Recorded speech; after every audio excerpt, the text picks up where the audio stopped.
I'm Marcus Smith, and this is Constant Wonder. Every morning, we awake to a world marvelously alive. Where do we encounter awe and wonder in this world? In animals and plants, in deserts on mountains, in forests, ocean and sky, in history, art and science, in human striving and human kindness. Join us as we quest for the awe and wonder of knowing we are part of something infinitely larger than ourselves. Sarah and I, on our honeymoon, pulled up to a roadside shop for rockhounds. Now, rockhounds we are not, but we bought a couple souvenirs, 2 small rocks of obsidian. Jet black obsidian, when polished, shines and is smooth, and you want to touch it. These small igneous wonders once flowed as hot lava, but, taken in the palm of the hand today, they're cool and comforting. Is this sense of comfort from something so simple real, or an illusion? Sarah and I have kept these 2 samples of mere physical material all through our marriage. We humans can grow attached to tangible stuff. Have you ever loved and treasured a physical object like these smooth black rocks? I mean, they're just things, aren't they? Obviously, the things we hold dear need not be small enough to fit in your hand. Even big stuff can feel comforting, the way a house becomes a home. Sometimes external things can even feel like extensions of our very selves. Now, with all of that said, smaller than a house and bigger than pebbles of obsidian is a physical wooden instrument with strings called a cello. Our guest for this episode of Constant Wonder is a cellist who holds her instrument dear. She won't shy away from saying that it's an extension of her own body. And just how radically woo-woo is that? Well, she's not the first musician to have this feeling about a tangible object. Most any of us, musician or not, can identify with this sense of affection or attachment to something that's just a thing. All you have to do is reflect for a moment on some object that you've kept and that you care about. That first pair of eyeglasses from childhood that you can't part with. Or a worn-out teddy bear or baseball glove that's just so much a part of you, you can't bring yourself to say goodbye to it. Kate Kennedy writes that a cello is an object so resonant with meaning that it can reflect ourselves. As for her own cello, she sometimes doesn't even know where her own person ends and her cello begins. Kennedy is author of the book Cello, A Journey Through Silence to Sound.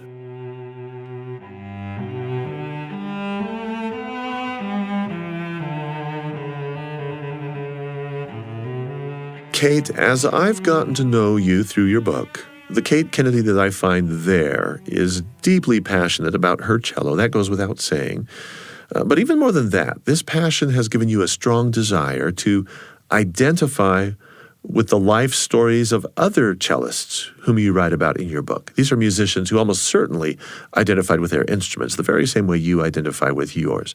But before we talk about another cellist whom you profile in your book by the name of Pál Hermann, let's talk about your story. And here's what I'm hoping you'll do for us.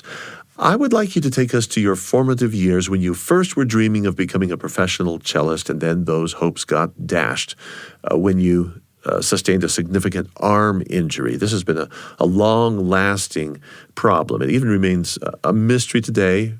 It just happened and hampers your ease of playing. So where should this backstory begin for us now? I got a government scholarship to go to a very special music school where everybody was a very serious musician. And it was like dying and going to heaven instead of being this weird geek who had to pretend they didn't spend their life playing cellos. And I practiced like crazy because I was so thrilled to be there. And then one day something just snapped. There was this really sort of hot blaze of pain down the side of my left arm. And I just couldn't use it. I couldn't use my 3rd or 4th fingers. It was completely weak. It hurt like crazy. And I thought it would go. got a sling from the matron at the school, kind of gave it a rest for a few days, and I couldn't press down on the fingerboard of the cello. And the school didn't really know what to do. I didn't know what to do. There wasn't really much guidance and advice at the time about musicians and injuries.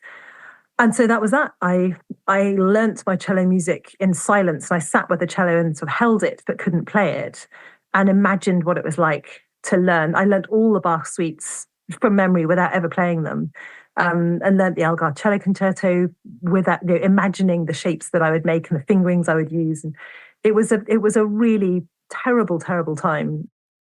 I can only imagine incredible grief. Well, I think I hadn't acknowledged the incredible grief.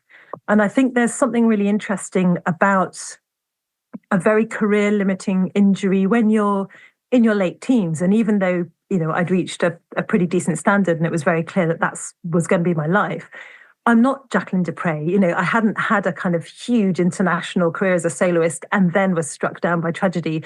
So there is a sort of feeling that you can't really claim that grief. Worse things happen at sea, So there is that. There's a kind of English reticence about really digging into that grief. As year after year went by, Kate, having become a writer and a producer, never left cello playing completely behind.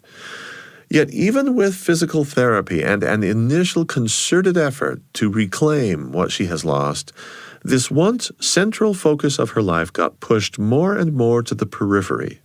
I remember a really key moment where my husband, who's a very, very distinguished musician, said suddenly out of the blue, why don't you play the cello much anymore?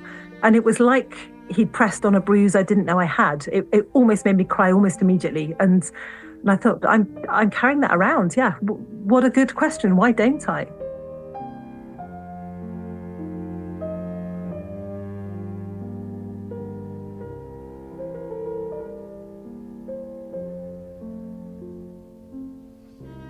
The door that opened for Kate's return to public performing hinged on a growing hunger she had to know more about her own deeply personal, even visceral connection to this instrument, by way of examining other cellists' relationship to their instruments and their life stories.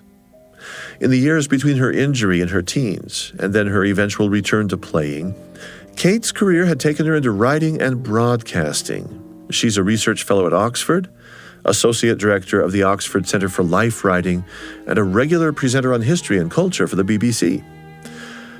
So as her complex feelings of affection for the cello resurged after many years of looking mostly the other way, she found herself exploring the life trajectories of 4 cellists in history who had suffered setbacks of their own, whether in the form of persecution, injury, or misfortune. A vision of writing something about all this came into view for her, something part biographical and part autobiographical, and the project led her, in spite of her arm trouble, to playing actively once again. And so I thought, right, I'm going to write about this, and I did. And it's been this wonderful self-fulfilling prophecy, because actually, through the course of 4 or 5 years of writing about cellos and going all around Europe with my cello, playing to people, building relationships through music, I've got more playing now than I know what to do with. I can't fit it all in, and I'm known as a cellist now, which is fabulous and not something I ever expected. I think the cello for me is a portal. It's a way into thinking about lives, my own and more interestingly, other people's. So I think it's that. I think I am fascinated by the object, and I've loved paying attention to it, looking at it, making one, sort of really digging into what a cello is, its history, who made them, what wood it's from, how you age the wood, whatever. But actually, it is a portal. It's a way into thinking about the people that held it and shaped it and lived with and around it. You're only getting half the story if you just have the physical me.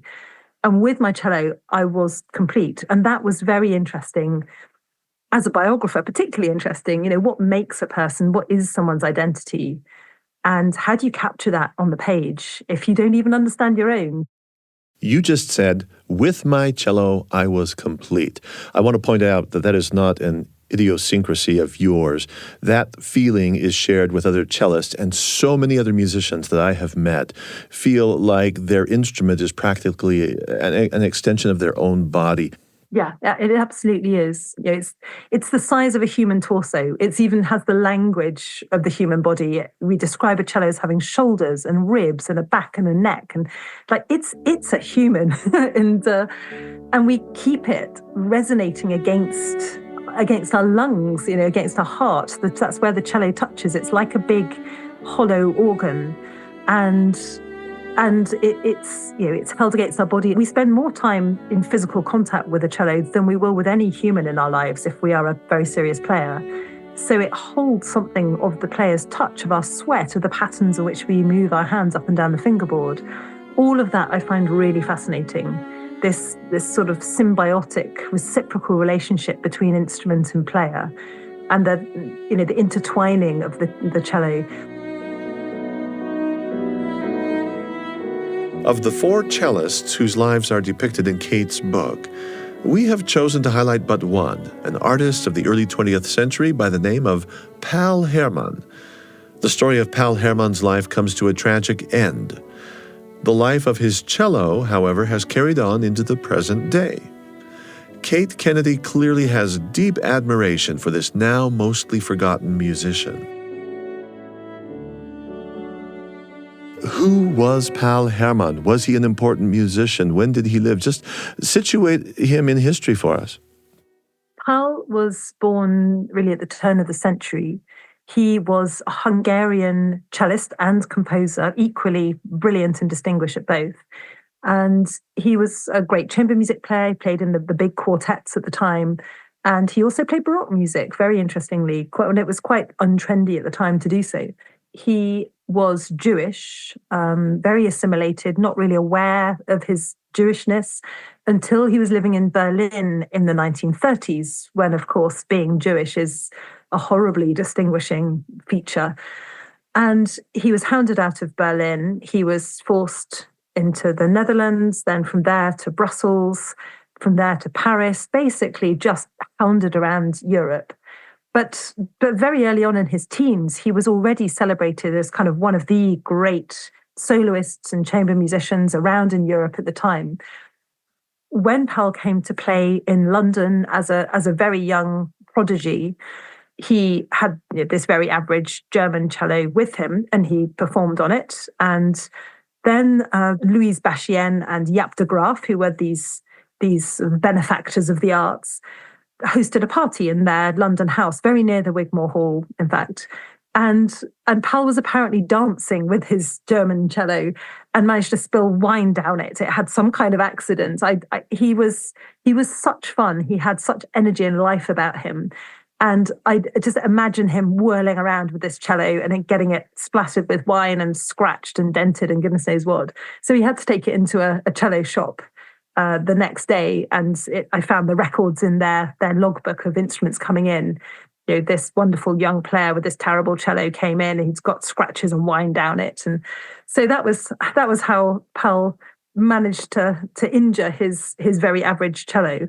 And I think that was the opportunity for Jaap de Graaf and Louise Bachien to think, okay, this guy needs a cello. He needs something much better than this. What can we do? We want to step in. So they did what great philanthropists do and should do more. They went to a really elite instrument shop in Paris and bought this extraordinary Galliano cello for Pál. It was sort of a permanent loan, but there was no way he'd ever actually be able to buy it. It was a gift. And that was how Herman met his wife, Ada, who was their niece. So he had this incredible gift, this incredible support. And the cello went with him everywhere, all around Europe, played in all the great concert halls. And it was a very distinctive instrument. He was extremely lucky to have it. I want to share some useful context for you here before Kate brings the Nazi Gestapo into the story. After their marriage, Ada and Pál initially settled in Berlin, where in 1932 they were delighted to welcome a daughter, Corrie, into their family. But this young family's bliss was short-lived. Staying in Berlin became all but intolerable. Pál went from being known as a celebrated cellist to being regarded first and foremost as just one more troublesome Jew, less than human. So as things grew ever worse, the family packed up to take their holiday in the Dutch countryside, knowing they would actually not be returning to Berlin. During this respite with Ada's extended family, Ada went with cousins for a swim at the beach and was caught in a riptide. Even though she was rescued, she had inhaled so much water that she was barely alive, and Pál spent nearly every day for months by her side in the hospital. She never recovered. The immediate cause of death was pneumonia. At the time of her mother's passing, little Corrie was only 1 year old, and her father Pál was distraught, depressed, unemployed, not permitted to work in the Netherlands. He grew more and more concerned about his identity as a Jew, his lifestyle moving nomadically from one hotel to the next as he got performance gigs. Well, that was far from ideal for raising a small child. So Pál left Corrie in the keeping of his non-Jewish in-laws in the Netherlands. He managed to continue playing and composing across Europe, though obviously not within the borders of anti-Semitic Germany. Pál was in France when on September 3rd, 1939, 2 days after Germany invaded Poland, the French formally declared war against Hitler and his regime. He joined up very briefly for about 2 weeks before the French army was defeated, and then went into hiding further south in France, and from there was arrested by the Gestapo in Toulouse, was rounded up, we think, in a street raid. And at the time when he was taken away to the internment camp, his cello had been left behind in his flat in Toulouse. And the flat was sealed by the Gestapo, which was standard procedure, because, of course, all your things became German property. But somehow, incredibly, and I still do not know how, he managed from his cattle truck, as it was heading off from the internment camp in Paris, he managed to write a note to relatives near Toulouse and throw it out of the little gap in the cattle truck. And somehow, incredibly, somebody found it and got it to its addressee, his cousin Jan Weavers, near Toulouse. And Jan realized that the cello had been left behind and that there was nothing he could do for Pál, but the cello could be saved. And Jan cycled under curfew to Toulouse, managed to obtain a rubbish student cello, broke into the flat, which is, of course, under Nazi guard, that he could have been shot if he'd been caught. Any neighbor could have seen him at any time. And with, I think, the help of a instrument dealer in the town, managed to swap this worthless student instrument for Pál's cello, which was a beautiful, very, very special instrument by a maker from Naples called Niccolo Galliano. Very rare. There's only about 9 Galliano cellos in the world made by Niccolo. And this is a particularly beautiful instrument. So he shoved it in the case, poked it back out through this tiny window, God knows how, and cycled off into the night in danger of death. And then in the 50s, the family needed some money for Pál's now orphaned daughter's education. Nobody played the cello. It needs maintaining. So they sold it. But it then kind of gets very murky and it's very hard to work out. I think they were probably ripped off. It's very hard to work out what happens to the instrument, but it changes hands and then it vanishes. Later in this episode of Constant Wonder from BYU Radio, we're going to learn from Kate about the fate of this instrument and, tragically, the fate of this Hungarian cellist. We'll also get to hear some of Kate's personal experience as she traced the path of Pál Hermann across Europe in order to piece together his legacy. But just briefly, we are going to press pause on the somber tones of this story to bring you a short interlude, an entr'acte, if you will. We're going to hop back across the English Channel and forward in time to a day when Kate visited an orchard where, under truly bizarre circumstances, a cello has been installed like a statue out in the open air.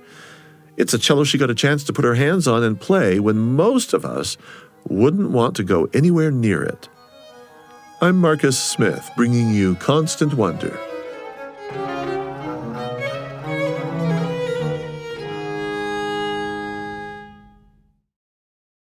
I want to recommend another BYU radio podcast that I think you'll really enjoy. It's called Uncomfy, Sticking with Moments That Challenge Us. It's brand new and it has video as well as audio. If you're someone who wants to engage with others on important topics, but you're not sure just how, or maybe you're burned out on social media and you wish you could bring some humanity back into discussions in real life, maybe still online, maybe not, well then Uncomfy is for you. You're going to hear real people describing challenging moments when they decided to stick with the discomfort. And in the process, they found some community healing or learned how to talk about what matters to them or simply discovered greater empathy in their relationships with others. And you can do it too. New episodes of Uncomfy, Sticking with Moments That Challenge Us, drop every Wednesday, and you can listen or watch on the BYU Radio app or wherever you get your podcasts.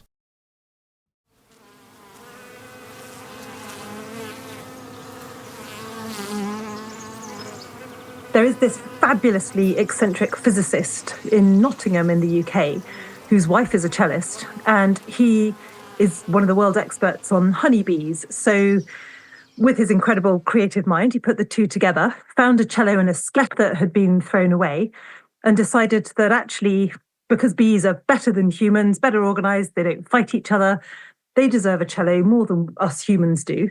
So he took the cello, put it in the middle of an orchard, filled it full of bees, and the bees love it. They behave differently from any other colony, which is really fascinating. And at the point where I met the bee cello, no one had ever played it before. So I had this amazing opportunity to go and meet this cello standing sculptural and isolated in the middle of this orchard, meet its inhabitants, of which there are about 400,000, and play Bach to them and see what they would do.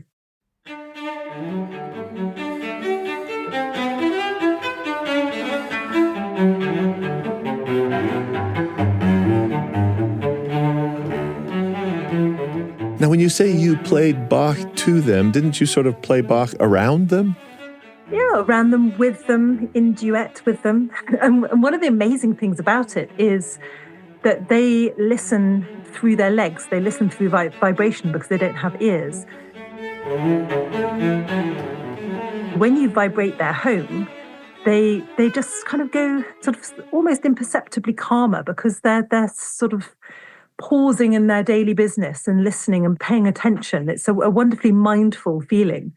And you can hear with headphones on the change in tone in the hive. And then when you finish playing, they just kind of carry on doing what they were doing before. Well, I'm imagining this as best I can.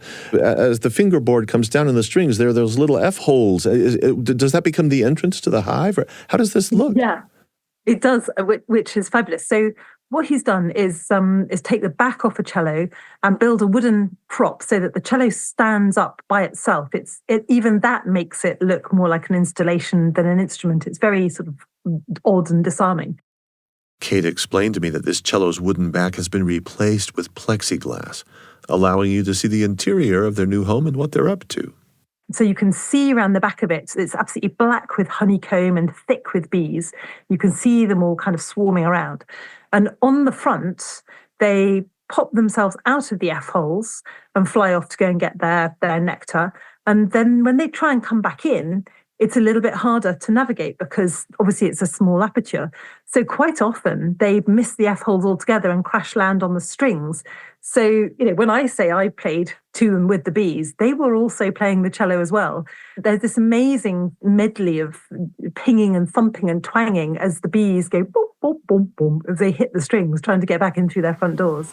Were you on a separate cello playing to them, or were you playing their hive? Oh, no, I was playing their hive. Yeah. I was covered in bees.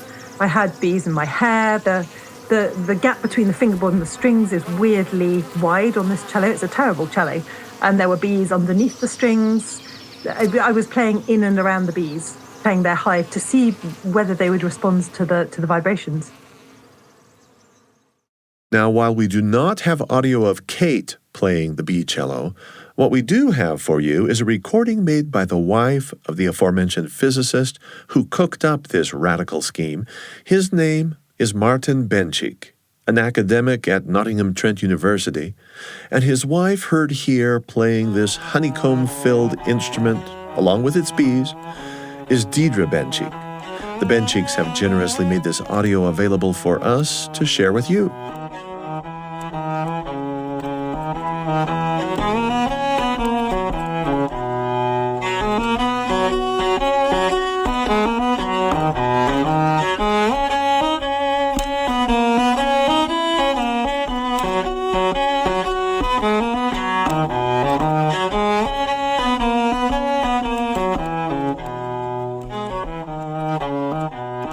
that was our brief detour from the main business in this episode of Kate's research into the life of Pál Hermann and his cello.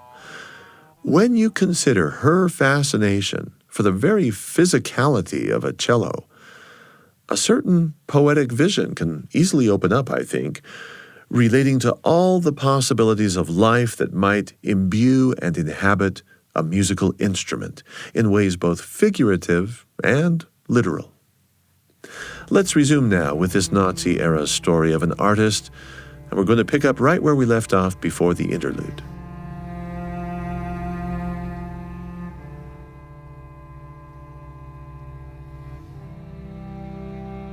The cello vanishes, as you say, and years after, decades after, here's Kate Kennedy following the story of Pál Hermann, and one of the things you've got to be wondering is what did he actually sound like? There was at least one, maybe a few extant recordings of him playing. You got your hands on them. Tell us about what it's like when you have already done your historical research and you've learned about the Missing Cello, and you want to learn about what his life was like and his fate in Lithuania. You were wondering, where are these recordings? He did make some LPs, and they're very warped, so you can hear him, and it's tantalizing because it's like hearing a ghost. You know, I'd seen his photo so many times. I'd learned everything I possibly could about him, worked with the family, and traveled to the places. So we stepped in his footsteps. But to hear his cello on these records was incredible, but also really frustrating because it showed me how close I couldn't quite get because they were so warped. It was like he was playing underwater. You know, it's this sort of sound. You could hear that it's really nice playing. You could hear that it's stylistic, that he shapes phrases really beautifully, but it wasn't the real thing. It was a kind of, not quite a mockery, I wouldn't be that strong, but something like that. It was frustrating and disappointing, and I longed to hear that sound of that cello that he knew so well, that shaped his career, shaped his playing. We've talked about the importance of the instrument to him and to you, the importance of it, the extension of the body that the instrument becomes for so many musicians. It's one thing to have that amputation of the instrument. But Pál Hermann had other tragic losses, being carried off to the concentration camp, leaving his daughter behind, and even before that, the loss of his wife. I want you to help paint a picture here of who he was before even being hauled off to the concentration camp in the family life, because I understand that some of your research put you in close contact with some of his survivors as you were retracing his steps. Yeah, I mean, I was incredibly lucky. You know, biographers are made or broken by the living family members of their subject. And I was incredibly lucky with Pál Hermann's living relatives. So his daughter, who is the most wonderful woman, Corrie Herman, who's now in her mid-90s, was incredibly helpful. And we got to be very, very close and traveled together and traipsed across Paris and France together. And her son, also called Pál van Gastel, who lives in Italy, was extremely helpful. And he is passionate about trying to recover his grandfather's reputation and trying to find his music from whatever archives we can, trying to kind of put the pieces of the jigsaw back together to find this man who he, of course, never met. Pál Hermann was killed when his daughter Corrie was 7. So she remembers him very, very clearly. But for 85 years, she has not heard the cello sound that she knew so well. She's been deprived of having mother or father, because when she was 1, he had to leave his little daughter Corrie with loving relatives, but he couldn't earn a living. He was forbidden to earn money as a Jew in Holland, non-native to Holland. And so he lost absolutely everything. He lost his wife, he effectively lost his daughter, he lost his home, and all he had was this cello. And I've talked about how much the cello is your soul and how close it is to your body. But when it's literally all you have, that relationship is so much more intense. And so to me, it became a passion to try to recover that lost instrument, which has vanished in the 50s. Because if I could restore that to lovely Corrie Herman towards the end of her life, what would it mean to her to hear her father's voice effectively from beyond the grave, that a sound that she will kind of know in her bones instinctively, but hasn't heard for 85 years. And so that was my passion. And I had very reluctantly to hand the manuscript of the book in to my publishers, having not found the cello. I had any amount of false leads, but I could not find the cello. I found lots of clues about it. It was so frustrating, so tantalizing. I knew that it was very distinctive. I knew it was unique, but I just couldn't put my hand on it. This goes to something you said as well. You said that maybe, just maybe, if Corrie Hermann could ever hear that instrument, that Galliano cello, being used in performance, that her father's soul might be heard because of that instrument. And I don't think you mean that just metaphorically. You've told stories about, you've told stories about the British cellist Julian Lloyd Webber, brother to Andrew, saying essentially that a cello knows the music that's been played on it and will kind of recognize it. Yeah, to Julian. Yes, absolutely. He really believes that the cello plays itself. You're just there for the ride sometimes.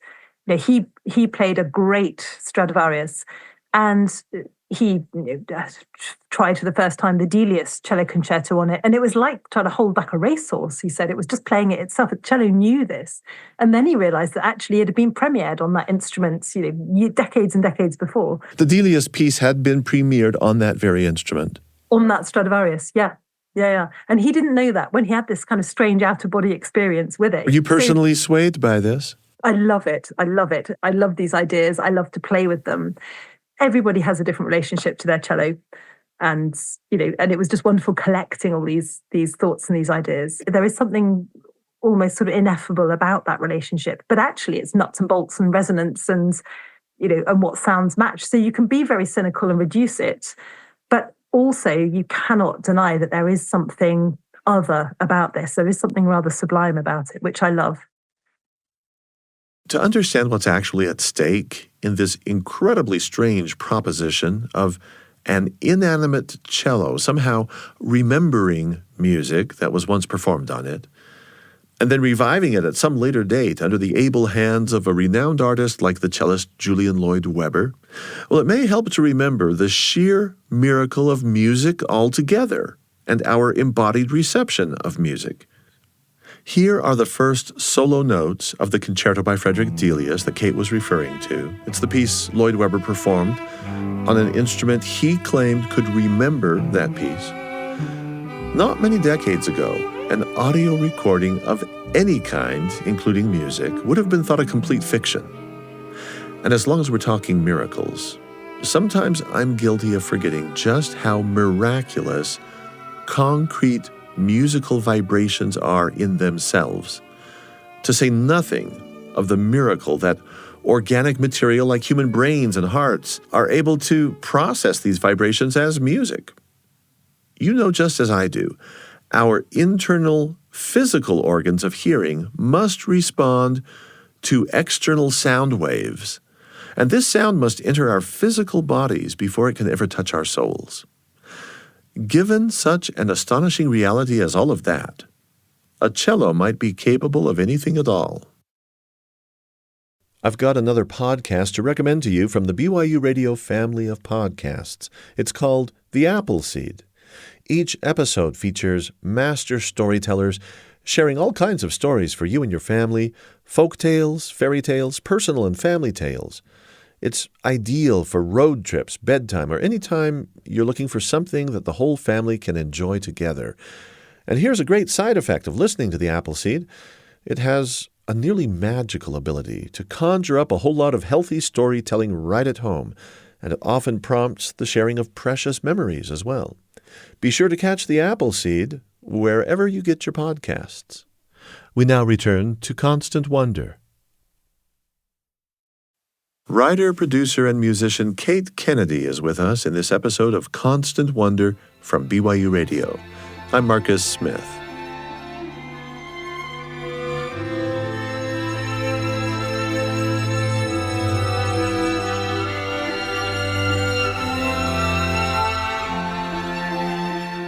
Kate, would you share with us a few thoughts now about Pál Hermann, bereft of his cello, imprisoned in Lithuania, about to die?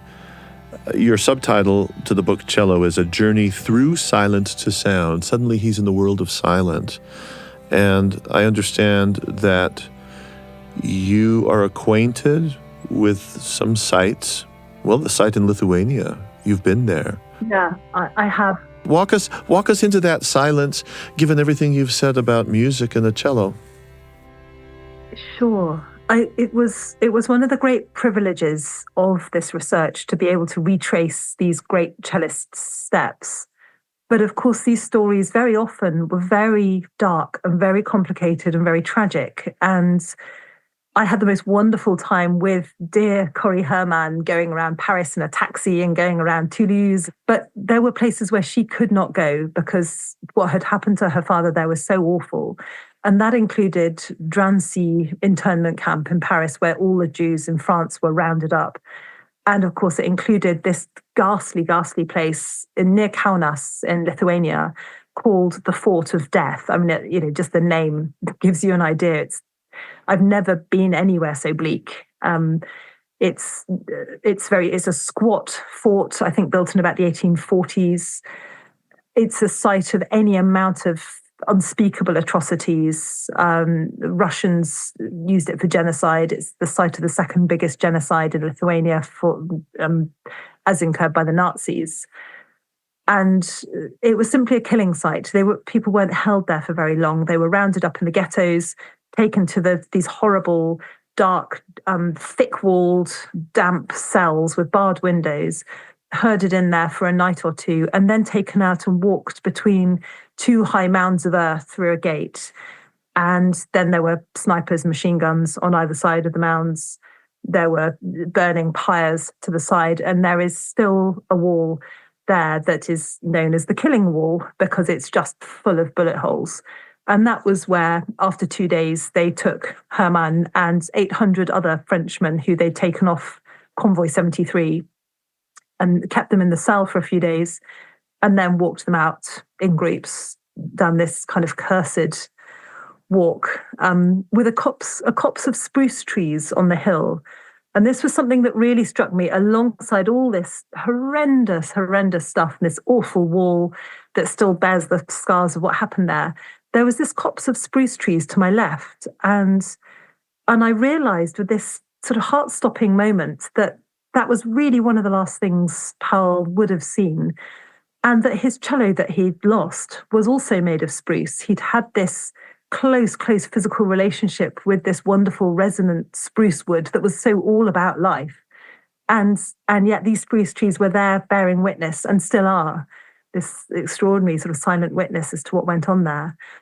And so they burnt the bodies in big piles, scattered them in the fields around the fort. And that was the last we ever heard of Pál. And I was there extraordinarily on the day on which Putin invaded the Ukraine.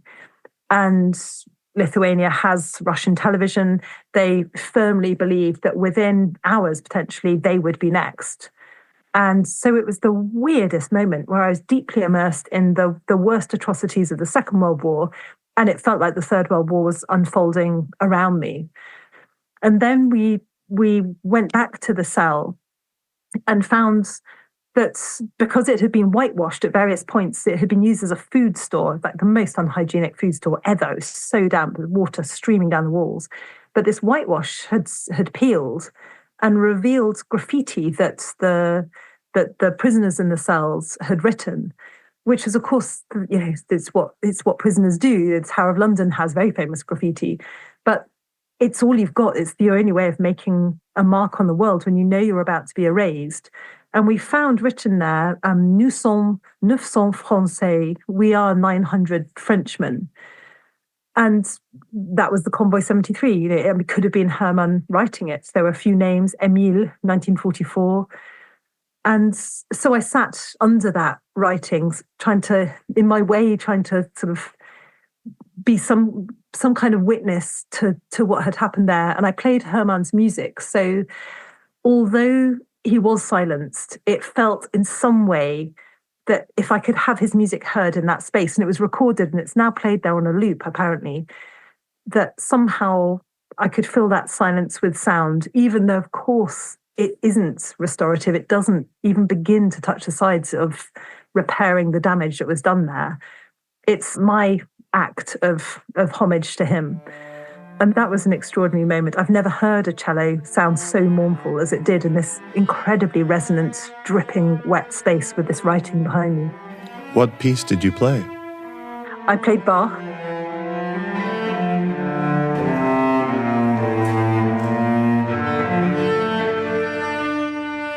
I played the second suite in D minor, which is very, very dark. But I played Herman's Cello Concerto, which is the most awesome piece. And it's just been rediscovered very recently. The family found the papers in a drawer. And then, thinking the orchestral parts were missing, then found them as well. So it's now been recorded, and it's a great piece. It's had to be reconstructed. It's really just the first movement, but the rest of it's been constructed from his own music, from songs and chamber pieces. It's full of life. It's full of energy, because he was 26 or so when he wrote it. He was a young, fabulous, fun man full of potential. And so it felt good to play that as well as the Bach, which is overwhelmingly sort of powerful and sad. And there was something about stirring the air there with Herman's vigor and these rhythms that he plays with so much that felt like it was important to do as well. Well, the time has come now for us to go back and follow up on the Missing Cello. It had vanished from this story when it got sold off. The book came out with the cello missing. I had to make my peace with the fact that it wasn't from silence to sound. It was silence to silence, really, But what happened, which was, I still can't quite get over it, was that I'd put together this theatre piece, this performance, this sort of two-hander performance with the cellist Natalie Klein, as a book launch. And we put together this show with me speaking and playing and her playing. And it was at the Wigmore Hall in London at the end of September. The book was published in August. And I had a call from Julian Lloyd-Webber saying, a friend of mine, a Chinese cellist, Jan Wang, has read your book and was tremendously moved by the story of Corrie and her father, because Jan also has a daughter who's 7, so he really related to it. And of course, in the book, I describe the Niccolo Galliano cello in great detail, and there are photographs of it.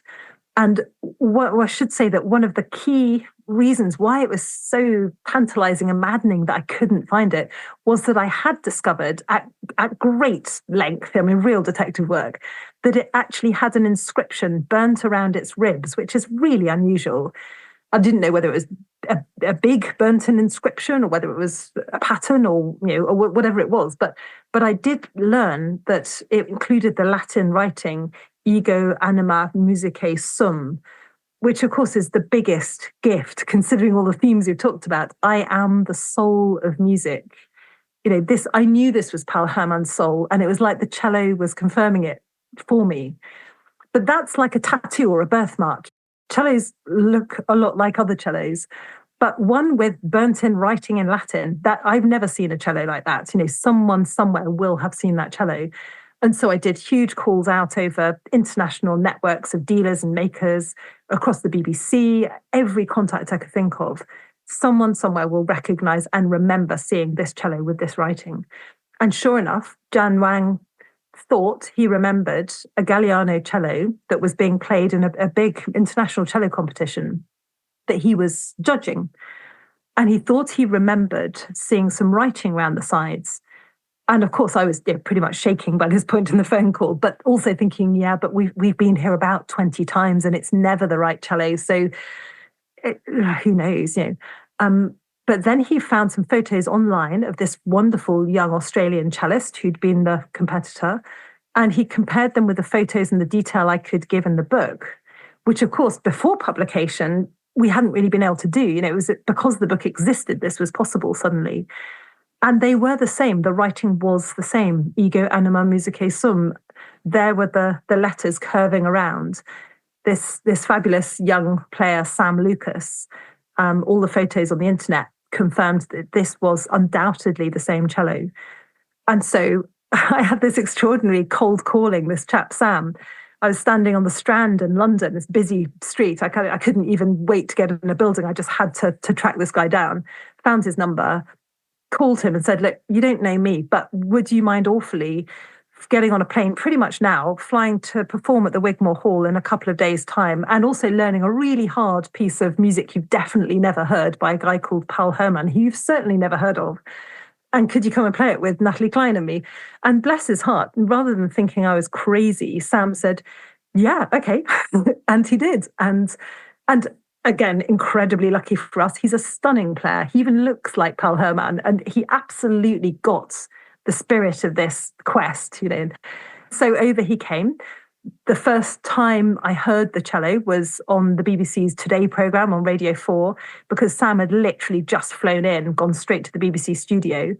Corrie and I were in the studio in Oxford. She's in her mid-90s now. And she was sitting there with her headphones on, and the presenter said, and now Sam will play this to Corrie. Corrie, see if you recognise this. And he started to play Herman's music. And Corrie, she's a cool customer, she's not emotional. She's had to survive this story all her life, and she's pretty tough, I just saw her face transform. She was seraphic, and she was nodding, and no one else apart from me in the studio could really see this. You don't get that on the radio, but she's saying, yes, yeah, that's it. That's my father. And then later that day, Sam came to the Wigmore, and we performed. And right at the end of the performance, On Sam came, and everyone was in tears. And we took the whole audience down with us. Corrie in the audience with her son, Paul van Gastel. And Sam came on stage and said, Corrie, I would like to play your father's music to you, where he played 100 years ago. He played on the Wigmore stage regularly.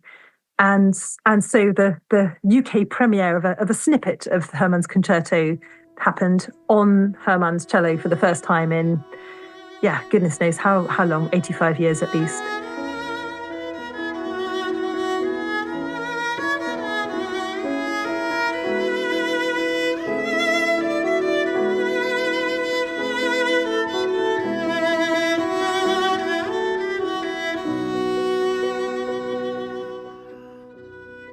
It was one of those unrepeatable career moments where you felt like something had really changed in the world in that moment. And in fact, it actually kind of had, because the president of the European Union picked it up, and we were invited to the European Parliament to commemorate the Holocaust Memorial Day and the 80th anniversary of the liberation of the camps. And so there was tiny little Corrie, who's very, very short, right in the middle of the European Parliament building with the cello on its stand next to her, having a standing ovation from all these MEPs, cameras everywhere, telling her story. And then Sam played the cello. And again, I don't think I'll beat that in a long career. It really felt like something had really happened. And this cello had been brought out of its silence, and its story had been told.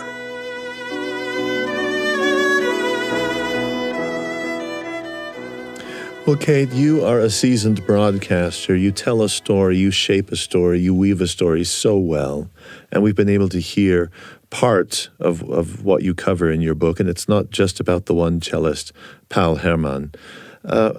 When you, in this very moment, just pause, maybe take a deep breath, reflect on the fact that since the publication of the book, you had a hand in locating this cello and bringing it together with Corrie, making that all happen, witnessing it yourself, hearing the tones of that instrument, having been to the concentration camp in Lithuania.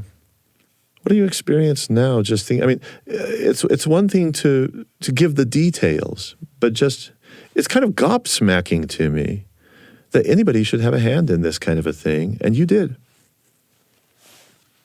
It's just the biggest privilege. It really is, because you had no idea. If someone had said to me as I was ferreting around on the internet in lockdown, you're going to be standing at the centre of the European Parliament with a standing ovation, and you will have changed this woman's life and given her some peace that she's never had, I can't do that. I'm just some random biographer. What do I know?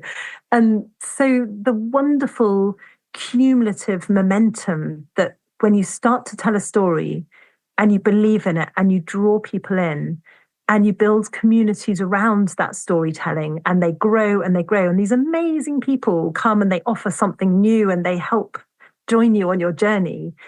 Then miracles happen, then incredible things happen. And I'm still finding that these wonderful aftershocks keep coming.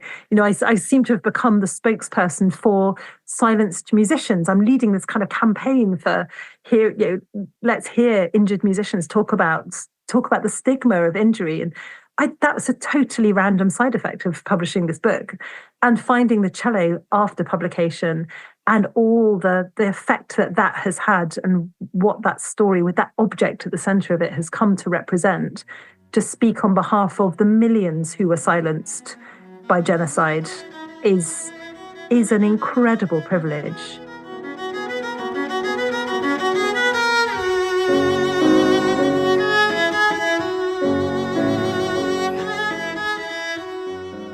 So you've performed now, as you've said, a whole lot more, simply in connection with your investigation into the stories of Pál Hermann and 3 other past cellists of note. The other 3, I really ought to mention. These are lives we clearly and sadly can't get to just for want of time in this episode.